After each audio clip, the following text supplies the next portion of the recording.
입니다. 말씀을 전하는 자의 입술을 주님이 친히 다스려 주시고 듣는 자의 마음의 문을 성령께서 열어 주시옵소서. 이 말씀이 지식으로만 머물지 않고 닫혀있던 영혼을 살리는 생명의 숨결 되게 도와주시옵소서. 예수님의 이름으로 기도했습니다. 아멘. 우리 서로 인사합시다. 주님 평화가 여러분 모두 함께 하시기를 바랍니다. 목사님과도 함께 하시기를 바랍니다. 아멘. 저도 물 좀. 네.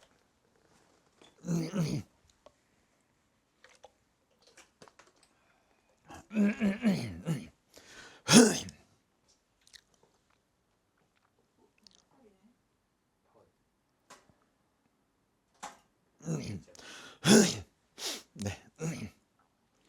함께 말씀을 보도록 하겠습니다. 성도 여러분, 여러분은 문을 닫아두고 살아가고 있지는 않으십니까?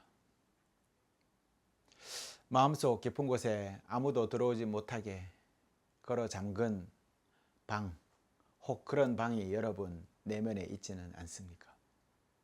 한번 상처를 받고 그 뒤로부터는 결코 먼저 다가가지 않는 그런 관계가 있지 않습니까? 언젠가 크게 실패를 경험한 뒤로는 다시는 내 꿈을 꺼내보려 하지 않았던 그런 분은 없으십니까?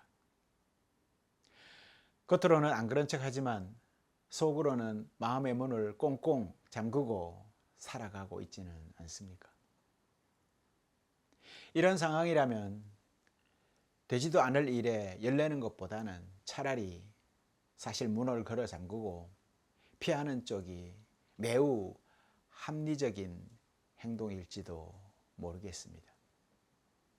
왜냐하면 최소한 문을 닫으면 닫히지는 않을 것 같고 닫힌 문 안에서는 적어도 내 마음대로 할 수 있을 것 같기 때문입니다. 그곳에서는 예측할 수 없는 일들이 닥치지는 않습니다. 내 연약함이 또한 다른 사람에게 들킬 일도 없습니다. 그래서일까요? 오늘도 우리는 문을 닫아 걸고 있습니다. 아주 조용히, 아주 단호하게, 때로는 자기 자신도 모르게 문을 굳게 닫아 걸고 있습니다. 그런데 성도 여러분, 여기서 한 가지 이상한 일이 벌어집니다.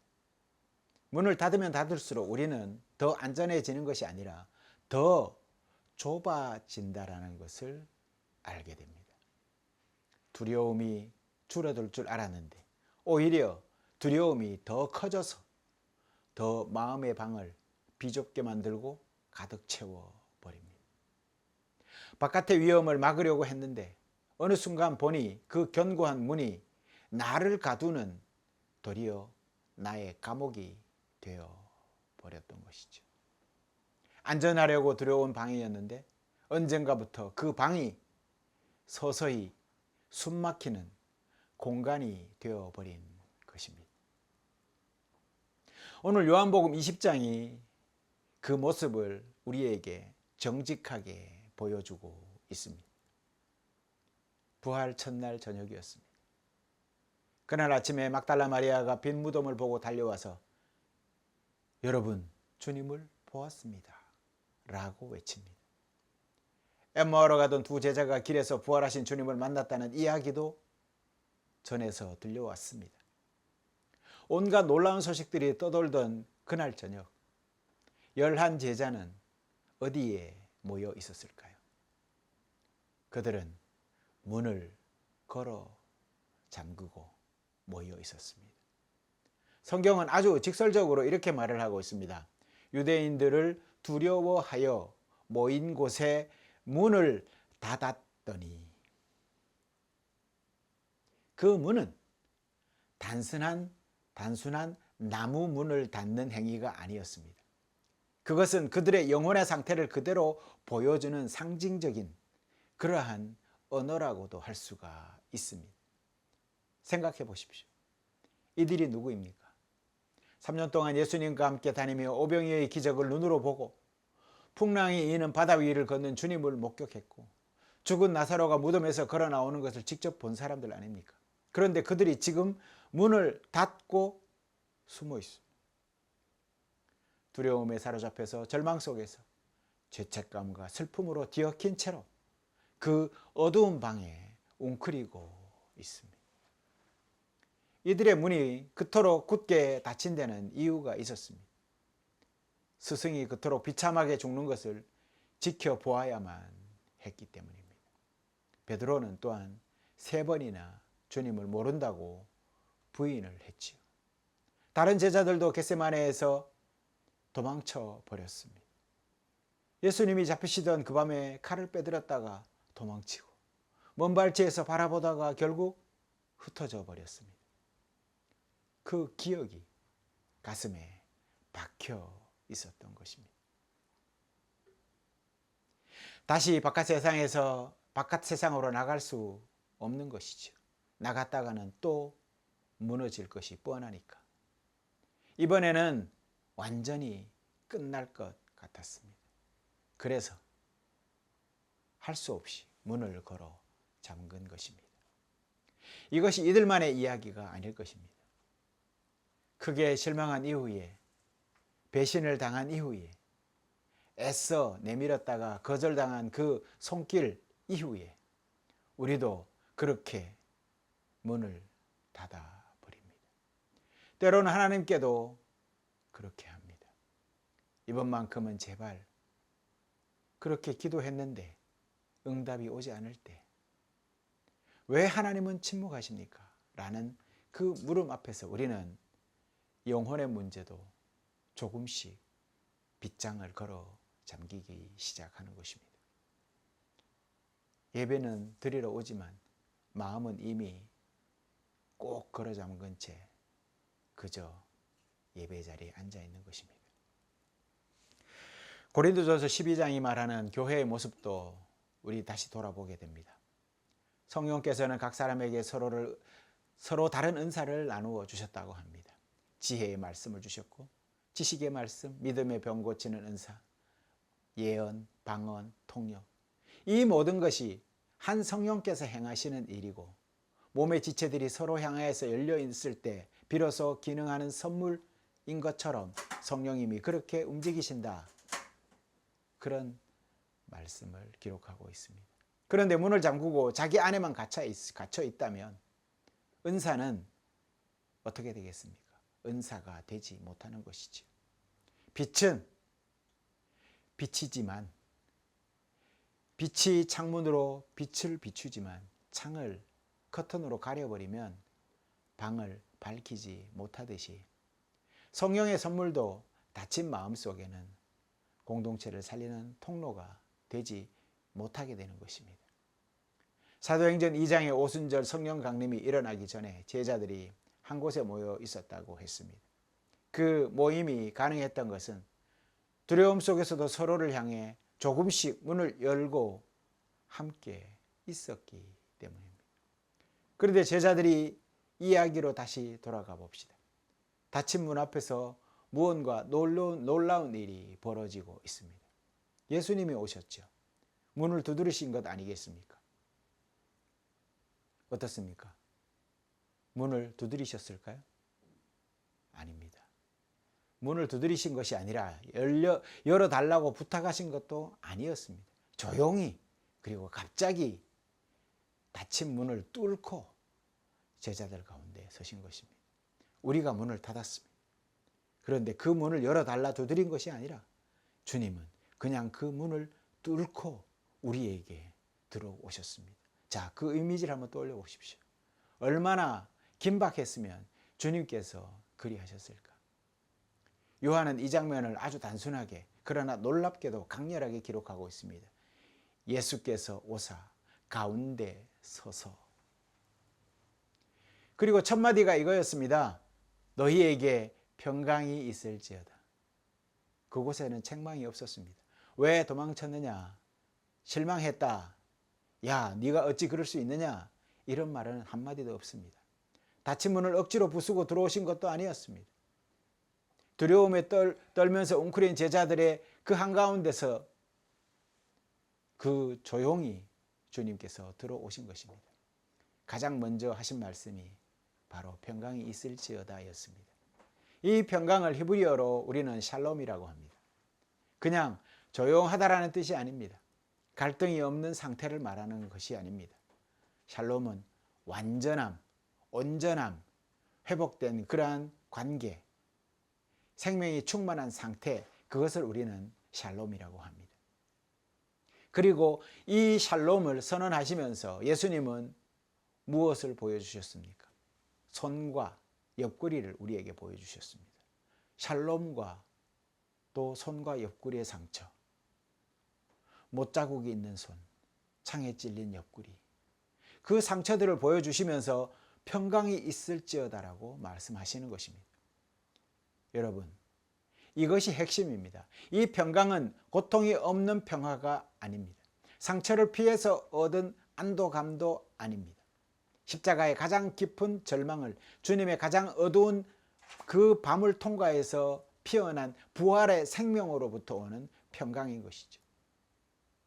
상처 입은 손을 가진 분만이, 찔린 옆구리를 가진 분만이 줄 수 있는 진정한 평화, 그 평화를 말하는 것입니다. 고통을 모르는 사람의 위로는 때로는 공허하기 짝이 없지요. 그러나 그 고통을 다 겪고도 다시 우리 앞에 서신 분, 그분이 말씀하시는 평강이 있을지어다 라는 이 말은 두려움의 밤을 가득 채우고도 남는 그러한 위로가 있는 것이지요. 시편 104편의 시인이 노래했습니다. 주님께서 낯을 숨기신 즉 그들이 떨고 주께서 그들의 호흡을 거두신 즉 그들은 돌아가나이다.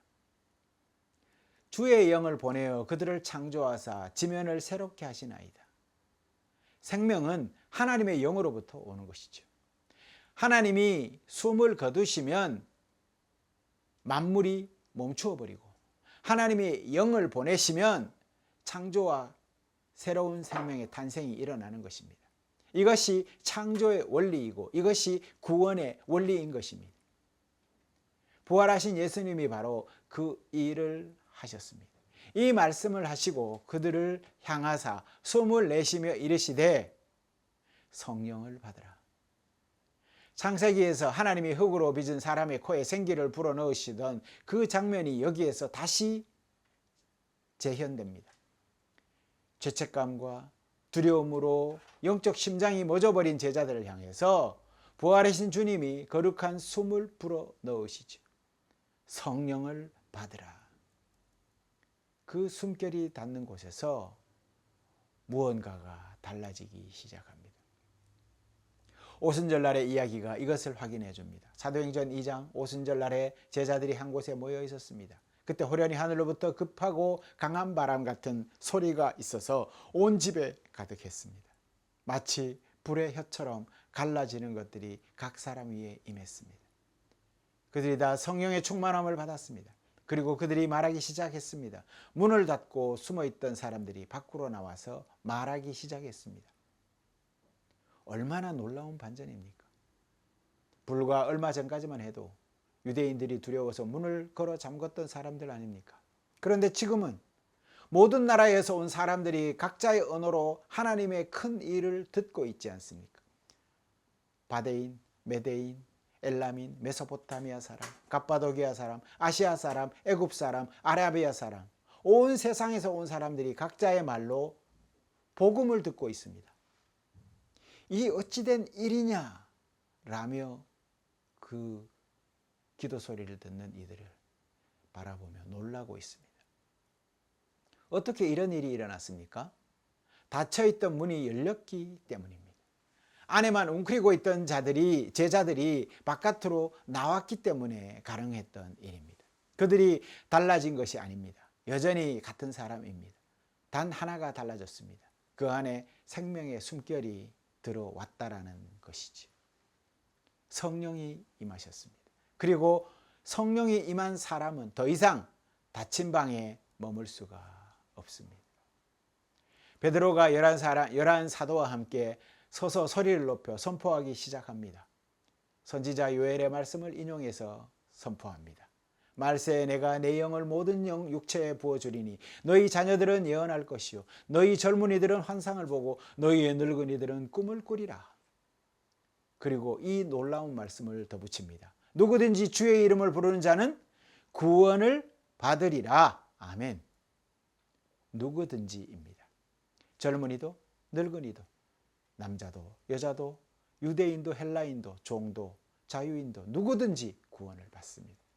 성령은 특정한 사람만을 위한 선물이 아닌 것이죠. 자격을 갖춘 사람에게만 주어지는 보상도 아닙니다. 두려움에 떨던 제자들에게 실패한 베드로에게 도망쳤던 이들에게 임하신 그 성령은 주의 이름을 부르는 모든 사람에게 부어주시는 하나님의 선물인 것이죠. 이제 우리에게로 다시 눈을 돌려봅시다. 오늘 이 자리에 앉아 계신 여러분 중에 요한복음 20장에 그 다락방이 낯설지 않은 분들이 분명 있을 것입니다. 문을 닫고 계신 분이 계십니까? 오랜 상처 때문에 더 이상 먼저 손 내밀지 않는 분이 계십니까? 실망이 너무 깊어서 더 이상 기대하지 않는 분이 있습니까? 언제부터인가 예배는 드리지만 마음은 이미 딴 곳에 가 있는 분이 계십니까? 믿음의 공동체 안에 있지만 진짜 나는 아무에게도 보여주지 않는 분이 계십니다. 그 문을 탓하는 것이 아닙니다. 그 문이 생긴 데는 이유가 있었을 것입니다. 그 문이 없었다면 더 많이 다쳤을지도 모릅니다. 하나님은 그 과정을 다 알고 계십니다.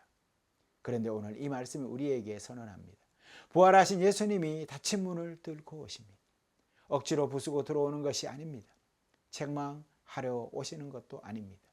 가장 두려움이 깊은 그 자리, 가장 어두운 그 방 한가운데로 조용히 들어오셔서 말씀하십니다. 너희에게 평강이 있을지어다. 그리고 숨을 내쉽니다. 성령을 받으라. 그 숨결이 오늘 이 예배 가운데 불고 있습니다.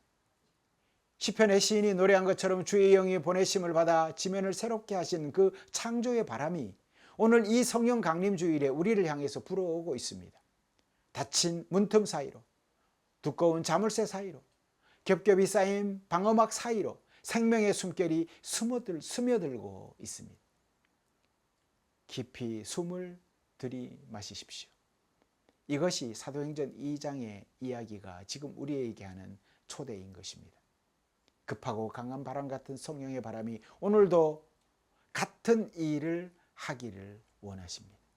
얼어붙은 마음을 녹이고 메말랐던 영혼을 살리고 닫힌 문을 열어서 세상을 향해서 나아가는 사람들로 일으켜 세우시기를 원하고 계시는 것입니다.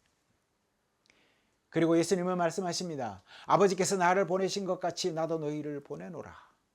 이 파송의 말씀이 오늘 우리에게도 울려 퍼집니다. 완벽하게 준비되어서가 아닙니다.